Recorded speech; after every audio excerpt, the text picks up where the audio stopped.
Hey, Anthony, you packaging up some mail there? For the purposes of this bit, yes, I am. Let's say that I'm packaging up some mail to send to our patrons at the secret mail level. Wow, and in this magical fantasy world where you're actually doing that mail is super cool and awesome, right? Yeah, and even in the real world where we actually do it once a month, if you become a patron at the secret mail level, we send you a package every month that is full of interesting things.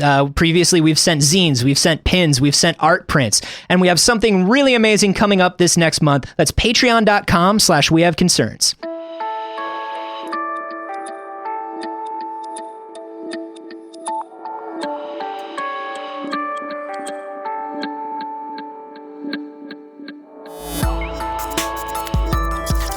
Sure, that boy can pilot a spaceship. Well, he's a boy. He's a boy. What is this? How does this girl do it? Science and Star Wars. This is We Have Concerns. Hi, Jeff Canada. Hi, Anthony Carboni. Hello, concerned citizens. Oh, if you recall, Anthony, way back in our early episodes, I couldn't be bothered to tell you which You exact one. were a young man of 49 then. That is not accurate. Sorry, 52. Oof. Not true. I couldn't be bothered to go back and tell you which specific episode, because that would require preparation and work, which is antithetical to what we do here. But I will tell you, one of our very early episodes, we talked about those intrepid young NASA employees, those scientists that were going out into the wilds of Hawaii. Yeah. And pretending to be on Mars, isolating themselves in a camp that was built to be very similar to what we expect an outpost on Mars might be like. I believe this was the episode that introduced us to Dr. Cool. Dr. Cool's first appearance. Very valuable now. Yeah, if you still have that podcast and the corners aren't bent. Yeah, mint condition. Gotta be mint condition. If you still have that podcast in box, it's worth a lot of money. Man. Why you bring this up, Jeff? Well, it turns out, I don't know if it is the exact same one, because that was several years ago we did that. Yeah, but that was the plan. Yeah. Oh, that was the plan. We were just talking about the plan. They were supposed to go in for a couple of years, I thought. Well, they went in, but they were only in for 8 months. Okay, so this is maybe the second or third team. That's what I'm thinking. After the first two killed themselves. It was a bloodbath in there. It wasn't even real Mars. They could have just left. But they didn't. They ate each other, and it was disgusting. The second and third teams really just cleanup crews at this point, just to clean up the bloodbath. And they were asked, the second and third teams had tattoos that were given to them that said, "Remember, you're not really in space. Call us if there are problems. Yeah. Love NASA." But you know what they didn't think about? What? Gloves. Gloves and sleeves? They were all wearing gloves and sleeves. And so they all forgot, and they worried about the food supply running out, and they murdered each other on fake Mars. Yeah. Anyway, new team just came out. Yeah, new team. First team to survive. Just emerged. We got this as a story posted on our Facebook page, in our Facebook group that we have on Facebook. Huh. Where would they find that, Jeff? Facebook.com/group/wehaveconcerns, Anthony. On Facebook. Huh. Yeah, Facebook. This was sent to us by Ivory Coughlin.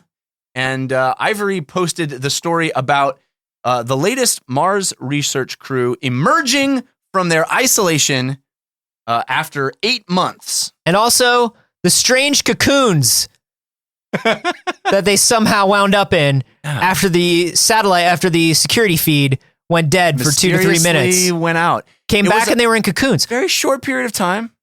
You didn't think anything could happen in that short period of time. No, it was almost like a blip. Yeah. It was really weird. And then the weirdest part is that this was literally Hawaii. There's nothing in space. Yeah. There's no weird alien thing going on. I don't understand what could have happened. But the feed cut out for about 15 to 20 seconds.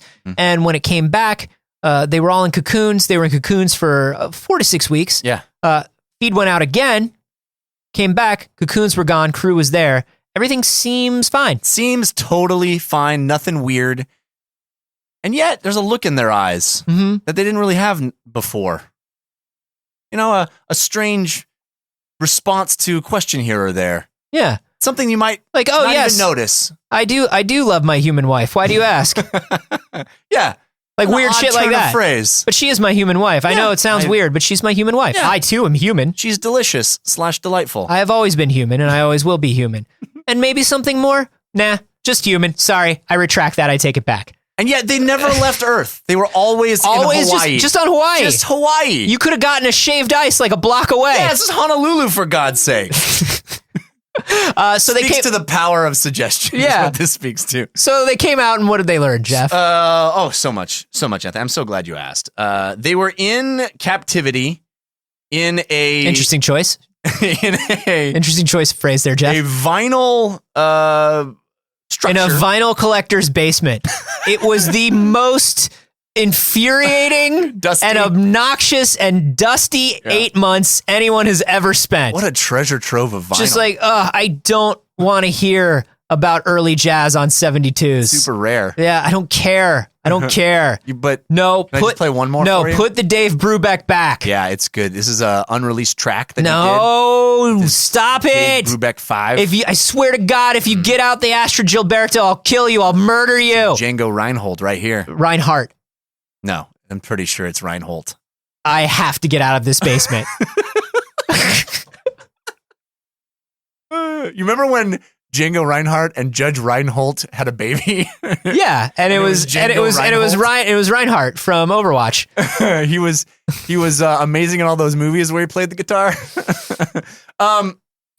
So they were in these vinyl pods. The equivalent of a 2-bedroom apartment or whatever. It's the size of a 2-bedroom apartment, and there were 8 of them, 6 of them. Let me find the 4 men and 2 women. Six NASA researchers picked to live in a tube. Yeah, in a 2-bedroom apartment. So 6 people in a 2-bedroom apartment size is pretty rough for 8 months. And they had all of the circumstances were set to simulate what it might be like on Mars. That means anytime they left their little vinyl hut, they had to be in full spacesuits. Which really scared the kids on the beach.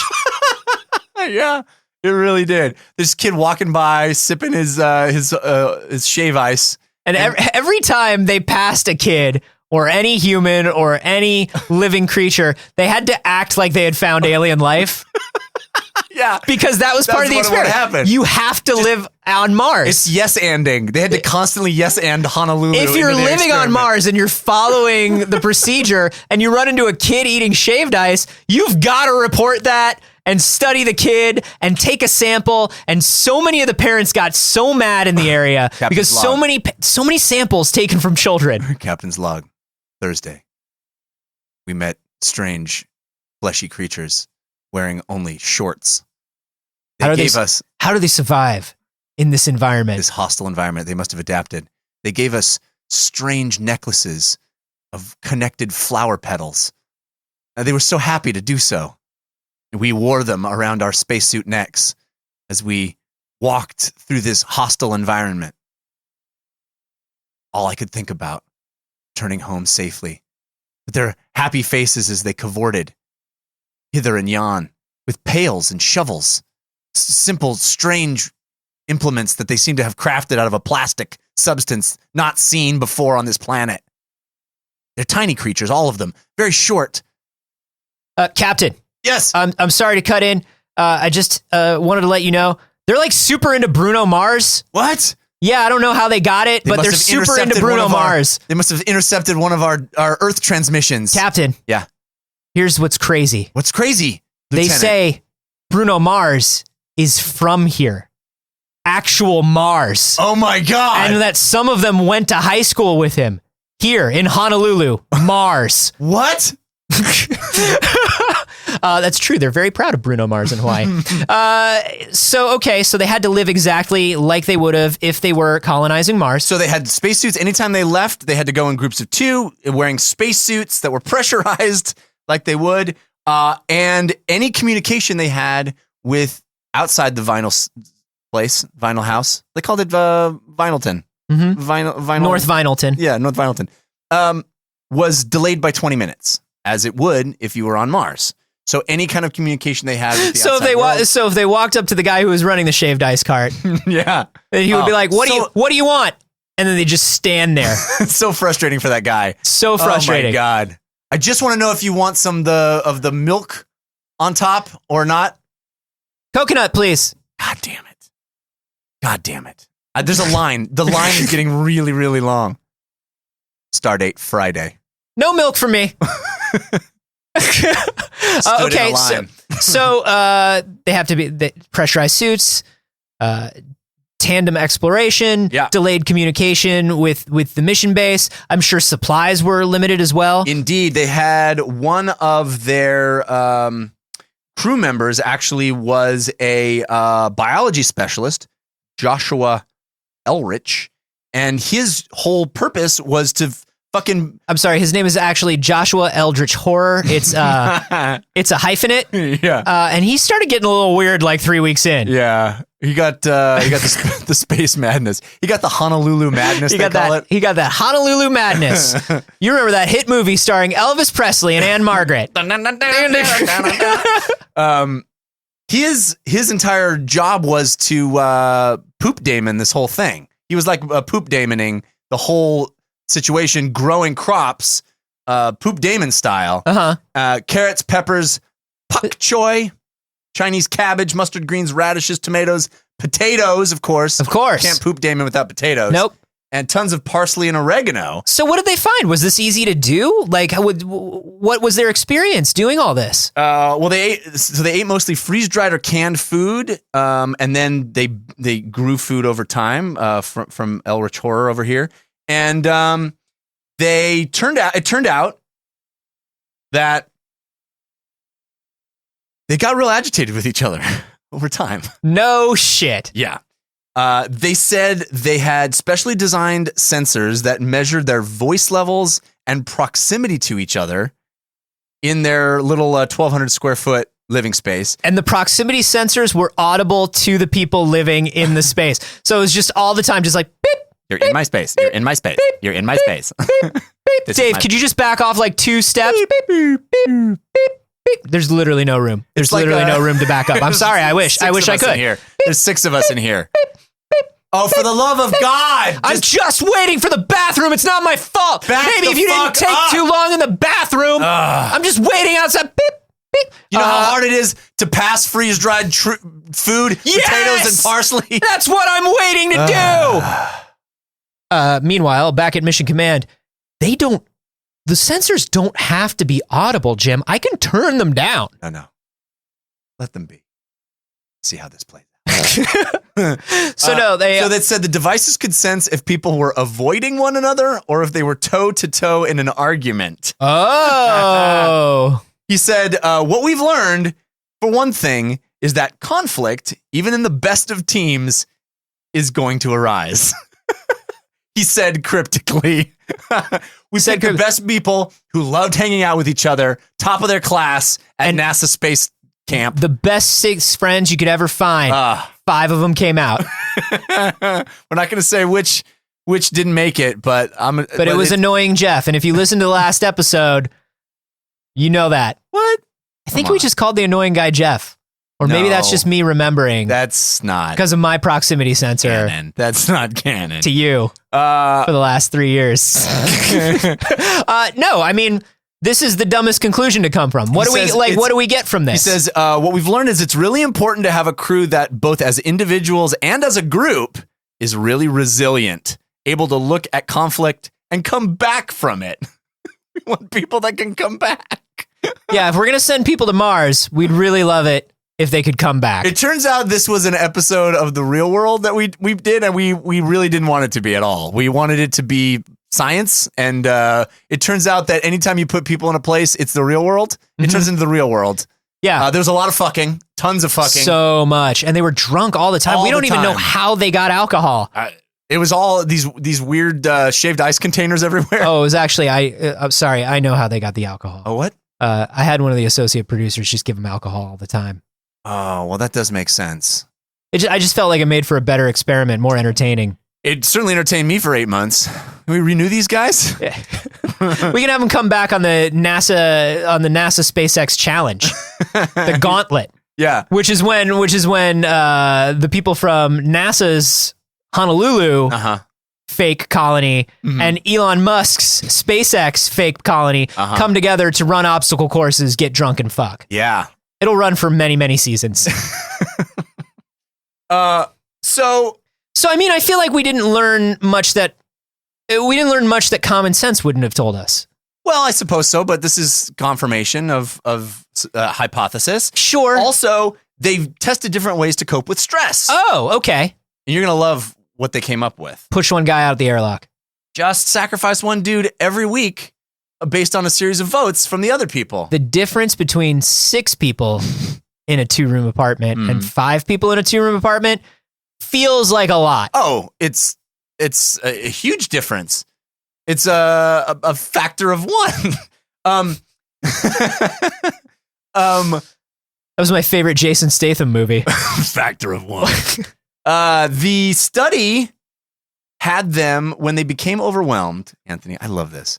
What they decided to do was give these researchers virtual reality goggles that took them outside the bubble. Oh, you have a personal stake in this. Well, As VR Jeff. VR Jeff is here, not to be confused with annoying Jeff. Annoying Jeff. Yeah. Maybe it was annoying Dave. Yes. It was an annoying Dave. Yes. You're annoying Jeff. I remember now. Oh, I thought you knew the whole time that that's what you were doing. No.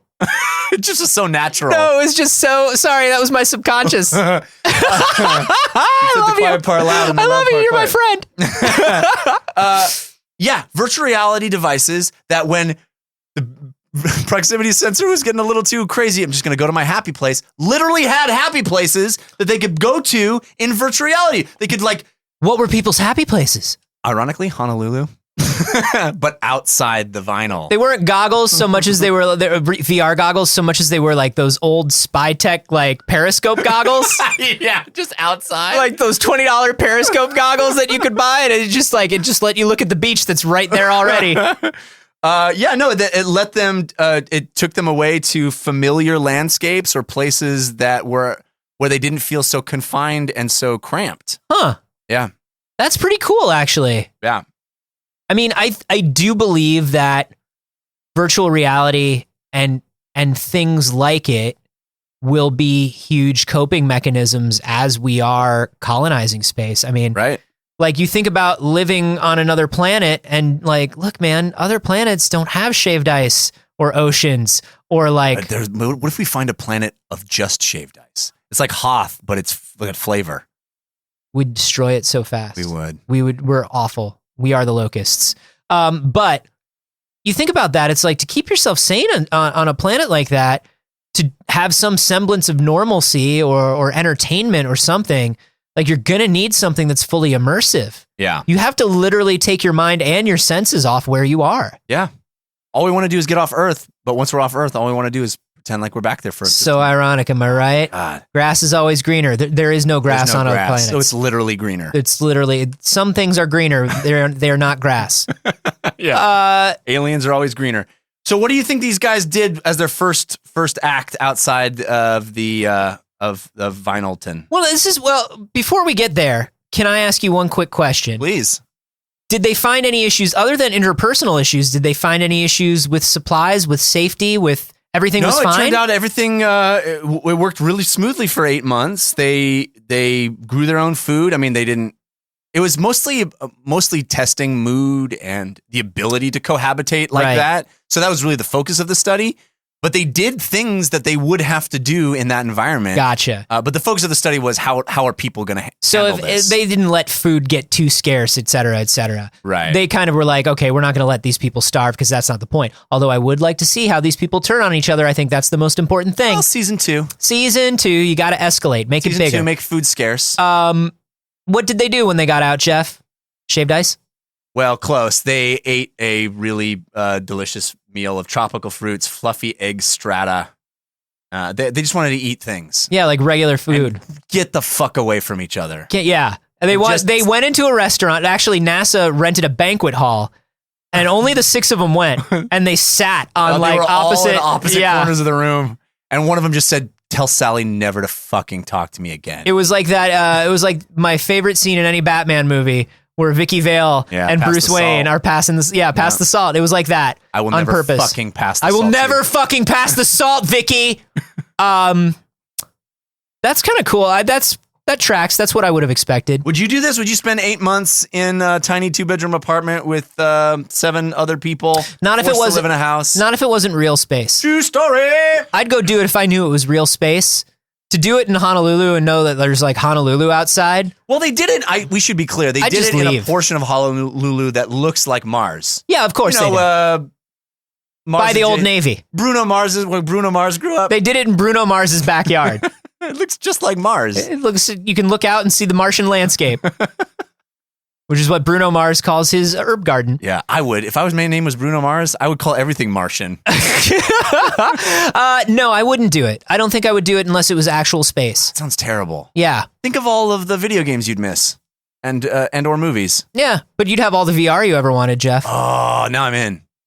I'm in. I think I could do it. As long as I'm not the guy that has to grow the kumquats or whatever we're growing. Yeah. Freaking potatoes. Then I could spend all my time in VR. I think I could do it. I think it would definitely be taxing. But I wouldn't do it if it wasn't for real space. That's where I land. How you don't about want you? to practice? If the stakes aren't there, you don't care? They would make me practice, I'm sure. Right. But you want real stakes. Yeah, if the end goal has to be I'm in space. This can't be like we're doing it just for data to give to the people that will go to space. Oh, you don't want to be some guy's fucking test. You don't want him to get all the glory when you did all the work. I'm not your stand-in, buddy. Yeah. You know what I mean? Yeah. If we're going to space, we're going to space. Yeah. Not you. We.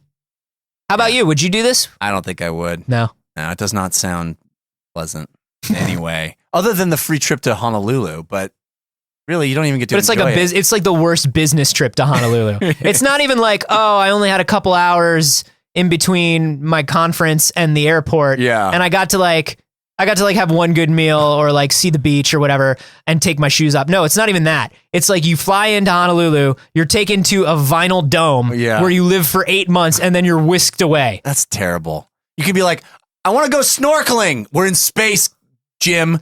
But it's like driving. I want a space snorkel then. It's like driving your kid past a circus to get a tetanus shot. You know what I mean? Yeah. Which my father used to do to me every year. Well, that taught you something, didn't it? Built me character. Yeah. The character that I'll need when I go to space. Would you guys do this?